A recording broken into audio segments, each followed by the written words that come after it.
بسم اللہ الرحمن الرحیم۔ ایک بار موسیٰ علیہ السلام نے اللہ تعالیٰ سے پوچھا کہ یا اللہ، جتنا میں آپ کے قریب ہوں آپ سے بات کر سکتا ہوں، اتنا کوئی اور قریب ہے؟ اللہ تعالیٰ نے فرمایا، اے موسیٰ، آخری وقت میں ایک امت محمد صلی اللہ علیہ وآلہ وسلم کی ہوگی، اور اس امت کو ایک ایسا مہینہ ملے گا جس میں وہ خشک ہونٹوں، پیاسی زبان، سوکھی ہوئی آنکھیں، بھوکے پیٹ جب افطار کرنے بیٹھے گی، تب میں ان کے قریب ہوں گا۔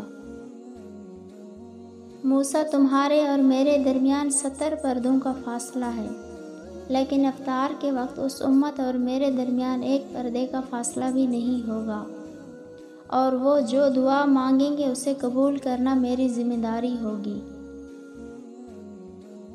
اگر میرے بندوں کو معلوم ہوتا کہ رمضان کیا ہے تو سب تمنا کرتے کہ کاش پورا سال رمضان ہی ہو۔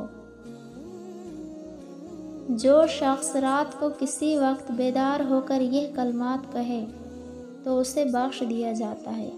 اگر کوئی دعا کرے تو وہ قبول ہوتی ہے، پھر اگر وضو کر کے نماز پڑھے تو اس کی نماز قبول ہوتی ہے۔